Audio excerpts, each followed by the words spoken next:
Buenas tardes a todos. Nuevamente muchas gracias a Mexstreams por la invitación. Gracias, Carlos, también por la invitación a esta mesa de Lactrim. Para mí es un placer estar nuevamente con ustedes. Y en los próximos minutos me toca hablar de este tema que en realidad es un desafío porque hoy son más incertidumbres que certezas a la hora de cuándo y cómo tratar a los pacientes que recién también describieron como MOGAD. Estos son mis conflictos de interés y solo para remarcar algunos de los conceptos que se dieron recién, hay que tener presente que cuando hablamos de neuromielitis óptica y principalmente cuando hablamos de neuromielitis óptica AQP4 positivo, no es lo mismo en la presentación clínica y en términos de pronóstico cuando lo comparamos con pacientes con MOGAD. Si bien estamos muy tentados en pensar que son enfermedades muy parecidas desde las manifestaciones clínicas, yo les voy a mostrar algunas diferencias y principalmente estas diferencias tienen que ver en términos de edad de inicio. Estamos viendo en nuestras cortes latinoamericanas que los pacientes AQP4 positivos se van a presentar en general por arriba de los 35, 40 hasta 50 años, algo que no estamos viendo obviamente en los pacientes con MOGAD como recién lo describían, que estamos esperando edades mucho más tempranas. También en términos de recurrencia, está establecido que la recurrencia del MOGAD en diferentes series está alrededor del 50-60%. Después vamos a ver algunas de estas de artículos que hablan sobre recurrencia del MOGAD y cuando vamos a ver qué pasa en los pacientes AQP4 positivos, seguramente tienen más riesgo de recurrencia en los primeros años de evolución de la enfermedad. Algo que sí tenemos que tener presente, ya comparando estos espectros con esclerosis múltiple, que en la evolución las lesiones asintomáticas son sumamente raras y es anecdótico la descripción de PIRA en pacientes con MOGAD o AQP4 positivo. Ahora bien, si vamos a ver por qué es tan difícil tratar de establecer patrones de tratamientos en pacientes con MOGAD, tiene que ver con lo raro de esta presentación. Si entendemos que en nuestros consultorios de esclerosis múltiple en Latinoamérica, donde NMO, neuromielitis óptica, es algo sumamente frecuente, por ejemplo, en mi corte nosotros estamos viendo de cada 10 pacientes con esclerosis múltiple, 1 o 2 pacientes con neuromielitis óptica. De esos pacientes, esperar que alguno de estos pacientes con clínica de neuromielitis óptica tenga anticuerpos positivos para MOGAD es muy bajo. Acá hay diferentes series, algunas series de Argentina, pero si ustedes se fijan en la última columna, cuáles son de los pacientes que tienen presentación clínica y AQP4 negativo, la frecuencia en Latinoamérica va a rondar aproximadamente un 20%. Se lo digo en otros términos, de pacientes que tengan presentación de neuromielitis, muy parecida a la que recién describieron, un 60 a 80% van a tener anticuerpos positivos para AQP4. Un 20% van a tener anticuerpos negativos para AQP4. De ese 20%, aproximadamente un 20% solamente van a tener anticuerpos positivos para MOG. Estamos hablando de una enfermedad sumamente rara, donde si bien empezamos a entender cuál es la fisiopatología, seguramente el camino es muy largo y hay mucho para conocer. Entonces, ya para comenzar a hablar de tratamiento, yo les traje esta especie de semáforo que traté de armar para ver cuáles son similitudes y diferencias a la hora de elegir un tratamiento o de enfrentarnos a un paciente con una clínica de neuromielitis óptica independientemente del anticuerpo. Si vamos a ver, y ya voy a hablar un poco del tratamiento agudo, no va a haber grandes diferencias a la hora de tratar un paciente AQP4 positivo versus un paciente positivo para MOG. Ahora voy a explayarme un poquito en este tema, pero probablemente por ahí es el escenario más fácil. El escenario del tratamiento agudo a la hora de hacer disquisición de diagnósticos diferenciales es un escenario bastante más sencillo que los que siguen. Algo complicado es el tratamiento de las recaídas tempranas. ¿Qué hacemos cuando nuestro paciente sale de la internación, sale del tratamiento con corticoides, altas dosis, plasmaféresis, inmunoglobulina, etcétera? ¿Cómo va a ser el mantenimiento? ¿Cuál va a ser la conducta que yo voy a tomar con ese paciente en los próximos días o próximas semanas? Y algo más complejo aún es qué voy a hacer yo para poder prevenir cuál va a ser el riesgo de mi paciente en tener una nueva recaída. Entonces, principalmente, si vamos a ver cómo vamos a empezar a armar este árbol de decisiones, si tengo un paciente con un primer evento clínico y este paciente tiene un diagnóstico de MOG, sepan entender que la mayoría de los pacientes que vienen a nuestra clínica por primera vez no van a tener un diagnóstico con anticuerpo positivo, porque seguramente cuando lo recibamos va a ser cuando nosotros vamos a pedir el anticuerpo, y ahí es donde nosotros vamos a tener que tener, obviamente, diferentes estrategias para poder tratar a nuestro paciente. Pero en general el tratamiento agudo no va a ser muy diferente, y esto es lo que hablan los diferentes estudios. Nosotros también hemos publicado unas recomendaciones de nuestro grupo en cuanto al tratamiento agudo de pacientes con neuromielitis óptica y MOG. En la mayoría de los casos vamos a iniciar con altas dosis de corticoides. Solo vamos a elegir un tratamiento alternativo cuando tengamos alguna certeza de que el paciente tiene alguna contraindicación para recibir corticoides, o en algunos casos de aquellos pacientes que son recurrentes y que no hayan tenido respuesta a los corticoides. En esos casos no vamos a comenzar inicialmente con corticoides y seguramente el tratamiento de elección va a ser la plasmaféresis. En aquellos pacientes que tengan pobres respuestas a los corticoides, lo que tenemos que obviamente es pasar a un segundo escalón de tratamiento. En general, el que se utiliza la plasmaféresis. También se puede utilizar inmunoabsorción. Nosotros no tenemos disponible en nuestro centro inmunoabsorción, pero es un equivalente, y los estudios que tratan de establecer la comparación en términos de outcome entre los dos tratamientos no hay diferencia significativa. Hay pocos estudios que tratan de comparar resultados después de exposición a plasmaféresis y gamma globulina.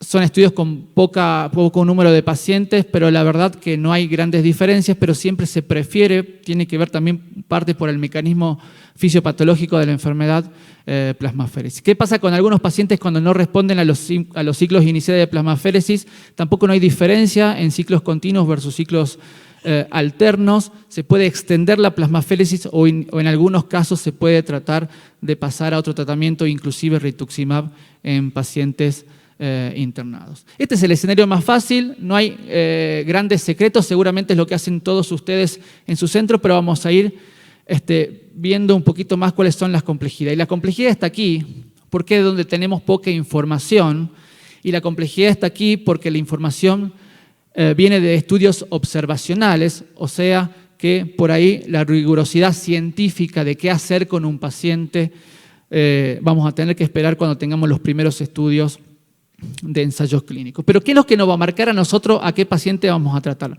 Ya se hablaba recién de los diferentes espectros clínicos, pero hay que entender también que si bien esta patología tiene o es menos discapacitante que los pacientes AQP4 positivos, los pacientes que tengan neuritis óptica o los pacientes jóvenes, los niños con ADEM, probablemente van a tener más riesgo en recuperación. Pero un paciente con mielitis, como pueden ver en este estudio, en términos de probabilidad de recuperación es mucho más baja. Entonces, tenemos que tener en cuenta, como primer concepto, es que tenemos que tratar de evitar grandes discapacidades a nuestro paciente. Ese es el primer concepto que tenemos que tener, si bien estamos tentados en pensar que es una enfermedad benigna por la recuperación que hay en los niños, en los adultos no estamos viendo esta recuperación. Otra cosa que tenemos que establecer es el riesgo de recaídas. ¿Cuál es el riesgo que tiene un paciente en tener un segundo ciclo, una segunda recaída?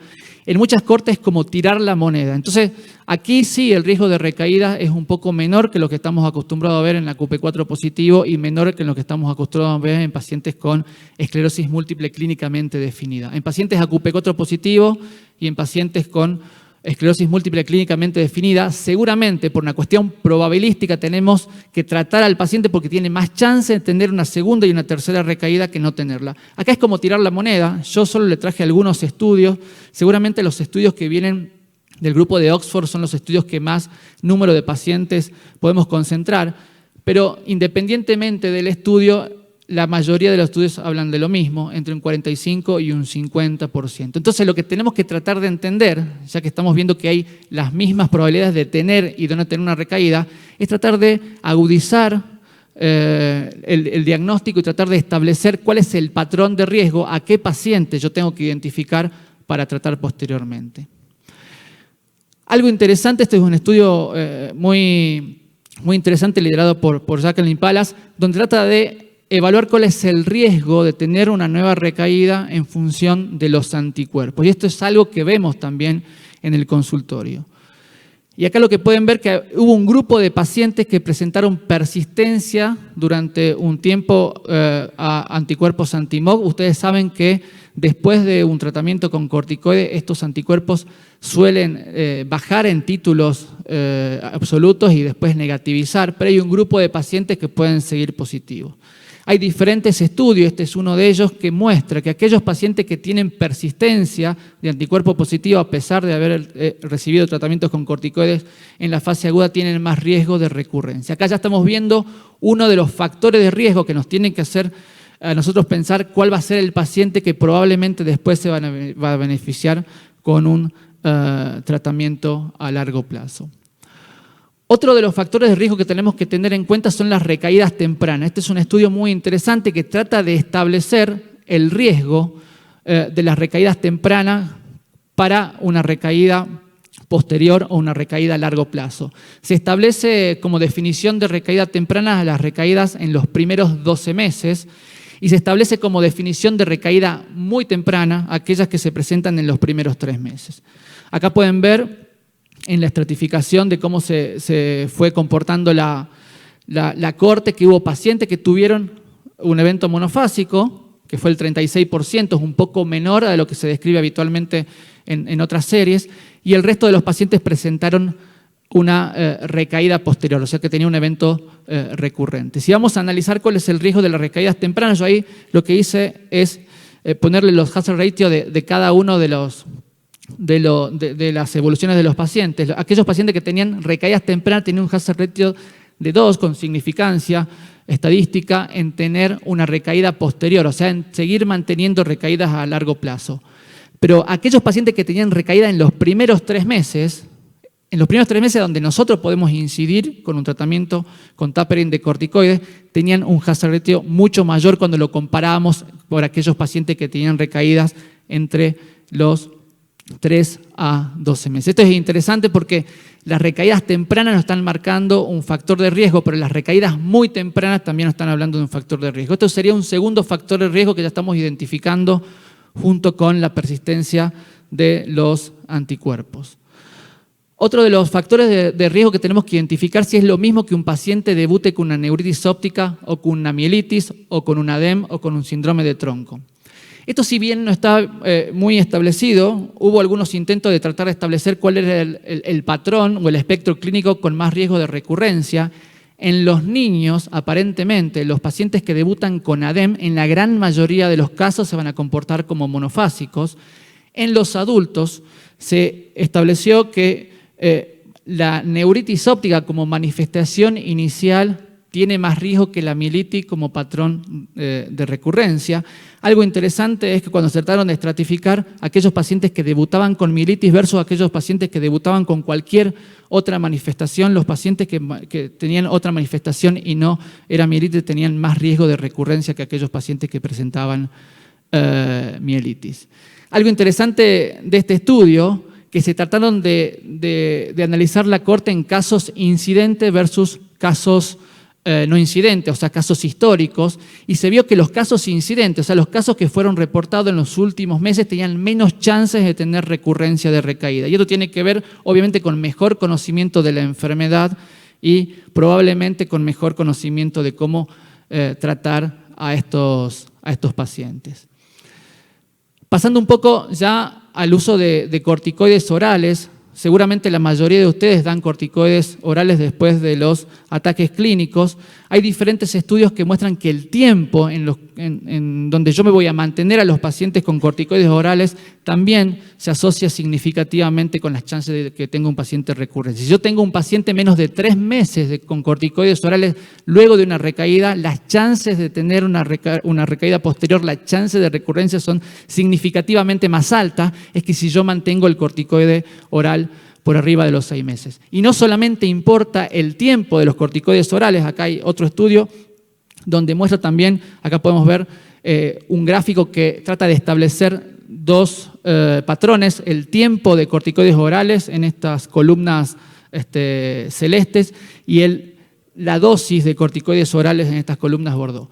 Lo que también sabemos que cuando tratamos a los pacientes con corticoides orales por fuera de las recaídas con menos de 20 miligramos día, las chances de tener una nueva recaída son mayores. No solamente importa el tiempo en cual yo voy a exponer a los pacientes con corticoides orales, sino también importa la dosis. Y obviamente que si yo mantengo a los pacientes con algún tratamiento inmunosupresor, seguramente las chances van a ser menores.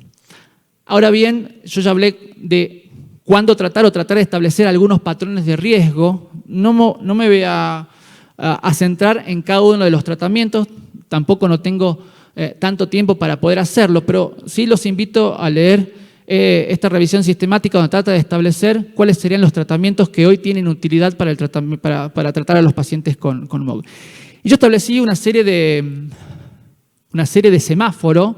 Esto ya es muy personal y es un análisis sobre este estudio, pero ustedes probablemente hagan el suyo.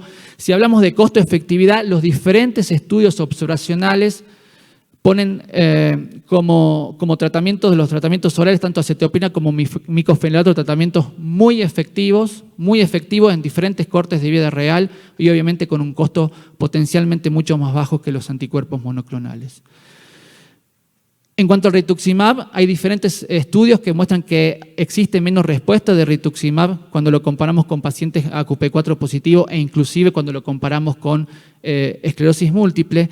Y el challenge más importante va a ser qué hacer con los pacientes refractarios. Si bien es muy raro tener pacientes refractarios a inmunosupresores clásicos, probablemente ustedes en el consultorio se van a topar con alguno.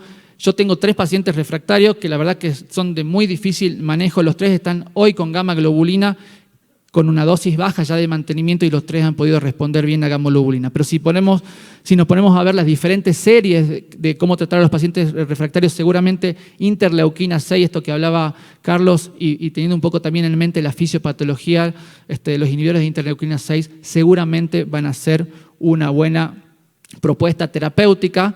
Ya hay estudios y ensayos corriendo con satralizumab en pacientes con MOG. Y entonces para terminar y tratar de marcar un patrón a todo lo que dije, que probablemente es muy complejo, lo primero que tenemos que establecer es el diagnóstico aplicando los criterios diagnósticos que muy bien fueron relatados recientemente. Y si estamos ante un paciente con anticuerpos MOG positivos, lo primero que tenemos que hacer es tratar ese brote y yo los invito a dejarlos con corticoides con dosis mayores a 20 miligramos día. ¿Cuánto tiempo? Bueno, según los diferentes estudios clínicos, de nuevo, son estudios observacionales, marcan que el tiempo mínimo necesario donde yo voy a evitar la recurrencia de los pacientes son entre 3 a 6 meses, más cercano a los 6 meses que cerca de los 3 meses. Ahora, ¿qué hacemos a partir de los 6 meses donde no podemos seguir manteniendo tratamientos con corticoides en forma crónica? Lo que tendríamos que hacer es medir de vuelta el anticuerpo anti-MOG. Ustedes saben por los diferentes estudios y el que yo mostré que los pacientes que tienen persistencia de MOG positivo tienen más chance de tener recurrencia. Si el paciente persiste o inclusive aumenta los títulos de MOG, como hemos tenido algunos casos en nuestra corte, si el paciente aumenta los títulos de MOG, lo más probable es que tengamos que mantener el tratamiento con corticoide. ¿Cuánto tiempo? Y lo que se sugiere es hasta 12 meses. ¿En qué paciente voy a mantener tratamiento hasta 12 meses? En aquel paciente que el corticoide no tenga efectos adversos. Si el paciente tiene efectos adversos, rápidamente lo tengo que mover. En aquellos pacientes que con los corticoides sigan manteniendo anticuerpos positivos o inclusive pacientes que hayan tenido recurrencia de intracorticoides, tengo que pasar rápidamente a un inmunosupresor. El inmunosupresor con el cual ustedes se sientan cómodos, porque si bien hoy las series observacionales hablan de micofenidato y acetoprina o rituximab que se pueden utilizar, independientemente de cuál tratamiento uno utilice, seguramente lo mejor va a ser que ustedes conozcan bien el mecanismo de acción y cómo mitigar el riesgo en caso de tenerlo. Entonces, para concluir, lo más importante es identificar al paciente y una vez identificado al paciente, tratar de establecer un algoritmo, teniendo en cuenta que hasta el día de hoy este algoritmo viene de estudios observacionales y lo que esperamos es tener dentro de poco los datos de estudios ya de ensayos clínicos donde van a poder tratar de darnos un poquito más de luz a esta oscuridad en el tratamiento de los pacientes antígenos positivos. Bueno, muchísimas gracias por su atención. Gracias, Ricardo. Nuevamente, bienvenido a México. Buenas tardes y gracias a todos. Yo tengo dos preguntas. En el uso de los anti-TNF que aumentan el riesgo para EM, he tenido un solo caso de una paciente con espondilitis anquilosante y EM clínicamente definida. Hizo su brote, bandas oligoclonales positivas, lesiones. Luego de estudio dice que trates ambas enfermedades a la par y que cambies anti-TNF por una segunda línea en espondilitis. Y ya se pone uno de acuerdo con el reumatólogo. Pero no dice qué mecanismo de acción de la terapia modificadora de enfermedad sería como el más compatible con las segundas líneas de las espondilitis anquilosantes, o si tuviéramos que tomar en cuenta algo para saber qué le vamos a dar, o escojo cualquier terapia. Porque finalmente tomé la decisión, ¿no? Pero no sé si ustedes tengan alguna recomendación en ese tipo de pacientes. Anti-TNF claramente aumenta el riesgo de brotes en pacientes con esclerosis múltiple y no está recomendado. De hecho, hay pacientes que debutan su enfermedad al estar con estos tratamientos, expuestos a estos tratamientos. Y acá la pregunta que le tendrías que hacer al médico tratante, al reumatólogo, es cuál es el tratamiento de segunda línea. En la gran mayoría de los casos, cuando tenemos comorbilidades autoinmunes, por ahí Lorna nos puede hablar mejor de su experiencia en pacientes de AQP4 positivo, pero hablando en esclerosis múltiple, en la mayoría de los casos, cuando hay comorbilidad de otra enfermedad autoinmune, los anti-CD20, por ahí es el tratamiento donde podemos tener una unión entre la fisiopatología de la enfermedad autoinmune que esté tratando el reumatólogo y la fisiopatología de la esclerosis múltiple. En realidad, en nuestro centro, seguramente que ese paciente, si no habría ninguna contraindicación, estaría con rituximab. Gracias. Y una segunda pregunta, MOG y metrotexate, no sé si tengan experiencia. Hay publicaciones con metrotexato, con ciclofosfamida, con ciclosporina. Las cohortes más grandes la tienen, o los tratamientos inmunosupresores orales más grandes están con acetoprina, son cohortes con acetoprina y con micofenolato. Metrotexate es un tratamiento, tanto como acetoprina como micofenolato son inmunosupresores, digamos, donde tienen diferentes targets y donde seguramente, independientemente de cuál es la enfermedad autoinmune, probablemente funcionen. En miastenia hay experiencia con metrotexate y pacientes miasténicos han andado bien, al igual que otras enfermedades autoinmunes neurológicas. No tengo experiencia yo personal, principalmente más con micofenolato y en algunos casos con acetoprina. Gracias.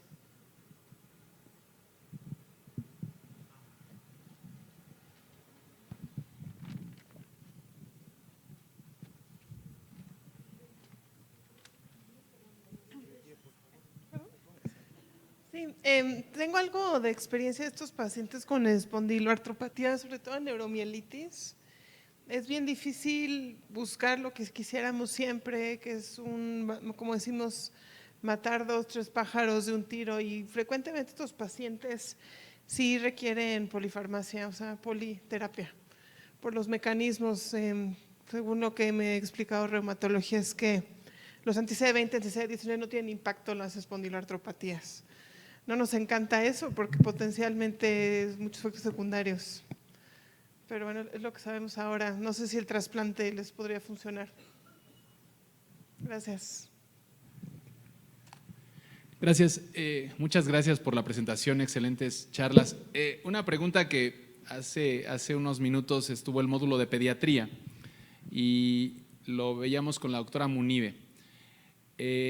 Entiendo que pediatría es otro mundo, realmente incluso la visión que tienen de cómo clasificar y entender los fenómenos MOGAD en pacientes pediátricos es un poquito diferente, no concuerdo mucho, pero es diferente. De adultos, y va en el sentido estricto de la presencia del anticuerpo anti-MOG. Estos cuadros tan aparatosos desde el punto de vista radiológico, ustedes como clínicos, si no tienen disponible la mejor herramienta para detectar el autoanticuerpo y o la recuperación es parcial, falta definir parcial, ¿Se sienten cómodos esperando para dar un tratamiento de mediano o largo plazo a una segunda recurrencia y o sería una sugerencia tratar durante cierto periodo de tiempo, independientemente del tratamiento?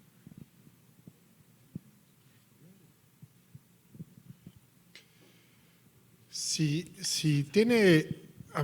el paciente tiene un cuadro clínico típico, hizo un cuadro sugestivo de una demo, una leucoencefalopatía, crisis convulsiva, estado confusional, detectas una mielitis longitudinal extensa, con varias de las características clínicas y radiológicas, pero sin anticuerpos o con serologías negativas, yo sí me sentiría cómodo tratándolo. Ahora, muchos de estos pacientes, si tienen serología negativa o no se detectó, muy probablemente vayan a ser cuadros monofásicos y entonces posiblemente el uso de esteroide y el esteroide por un tiempo prolongado pueda ser suficiente o darnos pauta a hacer una nueva serología.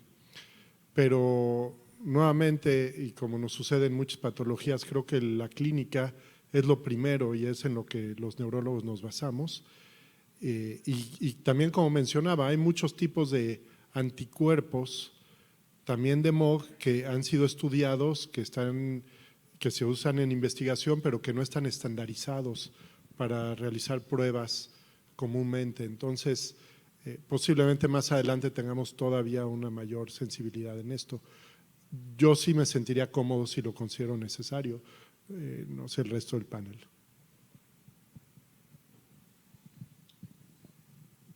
En realidad, siempre cuando estamos ante un cuadro monofásico que no sabemos cuál va a ser la evolución del cuadro, yo estoy de acuerdo en tratar el cuadro con corticoides. En muchos de estos casos donde tenemos alta sospecha de neuromielitis óptica o enfermedad mediada por anticuerpos anti-MOG, uno podría dejar tratamiento con corticoides por un tiempo entre 3 a 6 meses. Lo que no se sugiere es el tratamiento inmunosupresor crónico en pacientes que tienen anticuerpos negativos. En cuadros monofásicos estamos hablando principalmente en cuadros de sospechas para MOG. Aún con pacientes anticuerpos positivos, en cuadros monofásicos lo que se trata es de hacer un tapering prolongado de corticoides y después tratarlo de dejar al paciente sin tratamiento en caso de que haya caído el anticuerpo. El panorama si tenemos un paciente con clínica de neuromielitis óptica que cumple los criterios diagnósticos clínicos para seronegativa o aún más para anticuerpos AQP4 positivo. En el caso de anticuerpos AQP4 positivo creo que no hay duda, todo el mundo lo va a tratar en forma crónica. Y en los pacientes seronegativos hoy estamos de vuelta repensando cuándo y hasta cuándo vamos a tratar, pero por lo menos lo que hacemos nosotros entre 3 a 5 años de tratamiento inmunosupresor, pero son pacientes que cumplan criterios obviamente para neuromielitis óptica seronegativa. Sí, yo para redondear, estadísticamente los chicos tienen más tendencia a no repetir, que es lo que sabemos, hablando de MOGAD, en NMO es totalmente diferente y sí esperaríamos independiente que recuperara o no. Bueno, ya por razones de tiempo no podemos seguir y muchísimas gracias a todos ustedes, al panel y a MEXTRINS nuevamente por la invitación.